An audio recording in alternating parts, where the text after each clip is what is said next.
আসসালামু আলাইকুম ওয়া রাহমাতুল্লাহ। প্রিয় বন্ধুগণ, আপনারা যারা মার্কেট থেকে ৪-৫ হাজার টাকা দামের সিরাম কিনে সেটা ব্যবহার করেন, তাদের জন্য মাত্র ৫০ থেকে ৳৬০ মধ্যেই আপনারা ঘরোয়া পদ্ধতিতে সিরাম বানিয়ে নিতে পারবেন। আসুন সেটা শিখিয়ে দিই।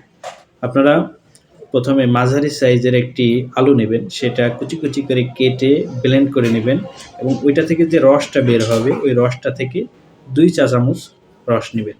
তাহলে ২ চা চামচ আলুর রস, ১ চা চামচ গোলাপ জল, ১ চা চামচ গ্লিসারিন, ১ চা চামচ লেবুর রস ও একটি ক্যাপ কিনে সেটা মিশিয়ে নেবেন।